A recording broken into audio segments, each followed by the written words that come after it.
kung sina lolo at lola kaya pang magbanat ng buto, may tatanggap kaya sa kanilang trabaho? Alamin natin sa isang eksperimento. Sabi nga nila, kalabaw lang ang tumatanda. Patunay riyan sina lolo at lola sa mga post na ito na sa kabila ng edad, nakikipagsabayan pa rin sa mga batang katrabaho. Kaya naman marami ang humanga at pumuso sa mga video ito. Isa na riyan si Lola Nenita na may espesyal din daw na trabaho para sa araw na ito. Mag-apply sana ako ng trabaho, ma'am. Yan ay ang bumida sa ating bagong eksperimento. Katanggap-tanggap ba sa trabaho kung ang aplikante may edad na? Ang eksena, kunwari mag-a-apply ng trabaho si Lola. Tatanggapin kaya siya? Mag-apply sana ako ng trabaho, ma'am. Ano naman kaya ang magiging reaksyon ng iba? Marunong na ako sa lahat ng trabaho, ma'am. Huwag ka mag-alala.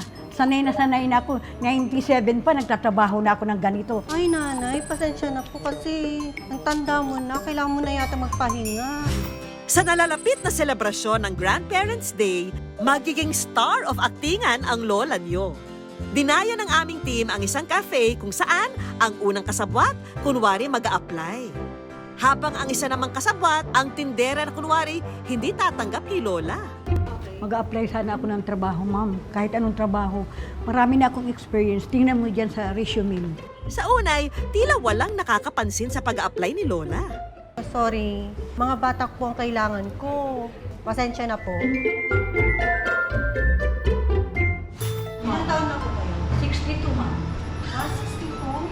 Sa ikalawang subok, may pailan-ilan ng napapalingon at napapasulyap sa lumalakas na palitan ng linya ni na Lola at ng tindera. Pero yung mga anak mo, asan? Wala eh. Pinabayaan kami. Hindi mo pa yung mga anak sa akin. Pero ma'am, kaya ko pa. Kahit ano yung utos mo, gagawin mo. Magpahinga ka na lang po, Nay. Lumipas ang ilang minuto, lumabas na lang si Lola. Wala rin kasing ibang pumansin sa kanya. Normal reaction din yun. Kasi maaari na at that particular point in time, ay tingin nila, hindi nila concern kung ano man yung nangyayari doon. So, maaaring meron silang ibang inaasikaso, iba ang nagpe-preoccupy sa kanilang isip or ayaw na nila makialam. Disengaged sila sa situation para iwas conflict na rin. At nang muling sinubukan ni Lola na mag-apply ng trabaho, Apply sana ako ng trabaho, ma'am. Saan po yung mga anak mo, Nay? Nasa abroad, ma'am. Pinabayaan kami. Iniwan sa akin yung mga apo ko.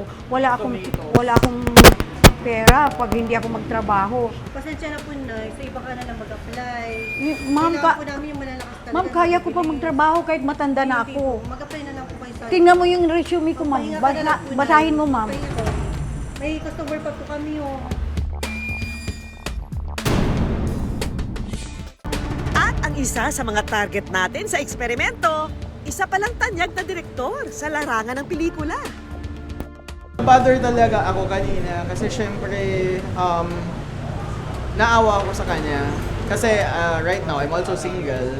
Siya nga may family, nahihirapan siya. Iniisip ko yung trabaho natin, unstable. So what if 60 na ako? Hindi na ba ibig pang sabihin nun, hindi na ako pwede magtrabaho. Salamat sa iyong kabutihan, ha?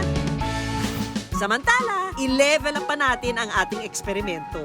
Paano naman kaya kung mag-a-apply ang ating kasabwat na lola sa mga totoong naghahanap ng empleyado? Magandang umaga na. Nabalita ako kasi hiring dito. Mag-a-apply sana ako dito sa kantin nyo kung pwede. Biodata ho. Ha? Ay, hindi ko pala nadalang biodata ko, anak. Dala-dala po ito kay Biodata. Magdadala na lang akong biodata. So, pwede na ako na?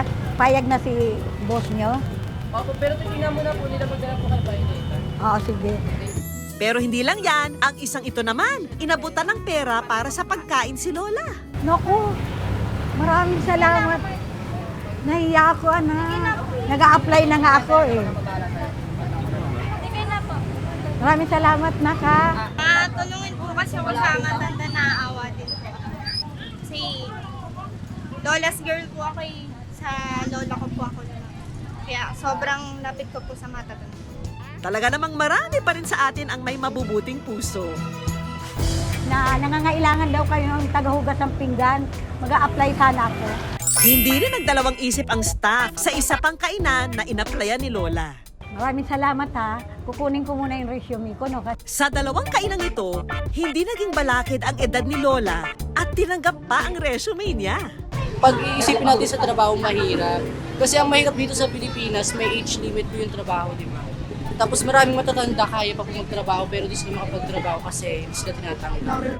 Basta yun po, masipag siya kung pagkakatulan. Ang anumang trabaho, may kanya-kanyang kwalifikasyon. Pero ang mahalaga, hindi ito dapat maging daan para sa diskriminasyon. Dahil ang pagtatrabaho ng marangal, hindi nasusukat sa edad o anumang pisikal na anyo. Hulog kayo ng layo. Salamat.